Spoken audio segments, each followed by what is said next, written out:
Hello, welcome back to my channel. Christmas എന്നാൽ കേക്കുകളുടെ ഉത്സവമാണ്. അങ്ങനെ ഞാനും ഉണ്ടാക്കുകയാണ് ക്രിസ്മസ് കേക്ക്. എൻ്റെ കേക്ക് ഞാൻ നേരത്തെ തന്നെ ഉണ്ടാക്കുവാണ്. അതിനൊരു കാരണവുമുണ്ട്. കാരണം അറിയണമെങ്കിൽ ഈ വീഡിയോ അവസാനം വരെ കാണണം. ഓരോ ആഘോഷങ്ങളിലും നമ്മളുടെ പ്രിയപ്പെട്ടവർ കൂടെ ഉണ്ടാകണമെന്ന് നമ്മൾ ആഗ്രഹിക്കും. പക്ഷേ പല കാരണങ്ങളാൽ അത് നടക്കാണ്ട് വരും. നമ്മൾ വീട്ടിലുണ്ടാക്കുന്ന പെട്ടെന്ന് ചീത്തയാകാത്ത ഫുഡ് ഐറ്റംസ്, കേക്ക് പോലുള്ളവ, പിന്നെ വറുത്തത്, പൊരിച്ചത്, ചിപ്സ്, അച്ചപ്പം, കൊഴലപ്പം, അങ്ങനെ എന്തുവാകട്ടെ പലഹാരങ്ങൾ അവരിലേക്ക് എത്തിച്ചു കൊടുക്കുക. നമ്മുടെ ഉത്സവ ദിവസങ്ങളിൽ അവരും നമ്മൾ കഴിക്കുന്ന അതേ ഫുഡ് കഴിക്കുക. എന്തൊരു രസകരമായ അനുഭവമാണല്ലേ. രാജ്യം ഏതുമാകട്ടെ, ഏത് ഫെസ്റ്റിവലുമാകട്ടെ, നമ്മളൊന്ന് പ്രീ പ്ലാൻ ചെയ്ത് ആക്ട് ചെയ്താൽ എല്ലാ ഉത്സവങ്ങളും ആഘോഷങ്ങളും അവർക്കും നമുക്കും ഒന്നിച്ച് സെലിബ്രേറ്റ് ചെയ്യാം. എൻ്റെ മോള് അങ്ങ് US-ലാണ്. അവൾ അവിടെ പഠിച്ചുകൊണ്ടിരിക്കുകയായിരുന്നു. ഇപ്പോൾ ജോലിയായി.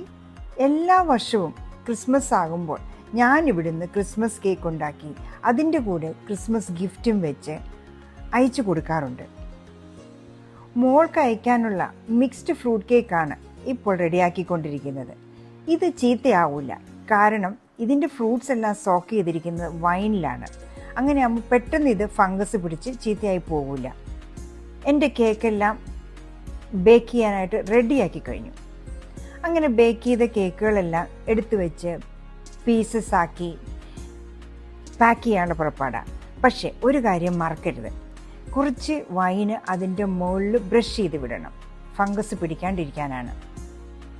ഒരു നല്ല തിക്കായിട്ടുള്ള പ്ലാസ്റ്റിക് കണ്ടെയ്നറിനകത്ത് ഞാൻ പീസസ് ആക്കി വെച്ച് കേക്കിൽ വൈനും ബ്രഷ് ചെയ്ത് എല്ലാം പാക്ക് ചെയ്തു. ഇനി ഇത് കൊണ്ടുപോയി നമ്മൾക്ക് കൊറിയർ സർവീസിൽ കൊടുക്കണം.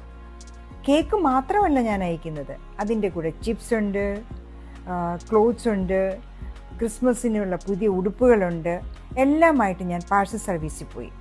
പിന്നെ ഒരു കാര്യം പ്രത്യേകം ശ്രദ്ധിക്കണം, ഈ സാധനങ്ങളെല്ലാം അവർക്ക് കണ്ടു ബോധ്യപ്പെട്ട് അവരുടെ പാക്കിംഗ് കാർട്ടിനകത്ത് മാത്രമേ പാക്ക് ചെയ്യുള്ളൂ. അതുകൊണ്ട് നമ്മളിതൊന്നും പാക്ക് ചെയ്തുകൊണ്ട് പോകണ്ട. എന്തെല്ലാം സാധനങ്ങളുണ്ടെന്നുള്ളതിൻ്റെ ലിസ്റ്റ് കംപ്ലീറ്റ് ആയിട്ട് കൊടുക്കണം. ഇതാണ് ആ പാഴ്സൽ സർവീസ്, ഗരുഡവേഗ. ഇങ്ങനെ അവരെല്ലാം സാധനങ്ങളെല്ലാം അവരുടെ കാർട്ടിനകത്ത് വെച്ച് പാക്ക് ചെയ്ത് വേ ചെയ്യും. ആ വെയ്റ്റിനനുസരിച്ചുള്ള പേയ്മെൻ്റാണ് നമ്മൾ കൊടുക്കേണ്ടത്. US-നാകുമ്പോൾ നമ്മൾ മിനിമം 6 kg എങ്കിലും അയച്ചിരിക്കണം. അതിൽ കുറവാണ് നമ്മൾ കൊണ്ടുവന്ന സാധനമെങ്കിലും 6 കിലോയുടെ റേറ്റ് എന്താണെങ്കിലും കൊടുക്കണം. അപ്പോൾ പിന്നെ 6 കിലോ അയച്ചുകൂടെ? അവർ തന്നെയാണ് സാധനങ്ങൾ പാക്ക് ചെയ്യുന്നതും ലിസ്റ്റ് ഉണ്ടാക്കുന്നതും അഡ്രസ്സ് ഒട്ടിക്കുന്നതും എല്ലാം.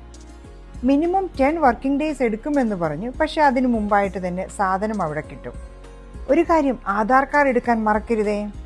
എത്ര ദൂരെ ഇരുന്നാലും ആഘോഷങ്ങൾ ഒന്നിച്ചാക്കാം.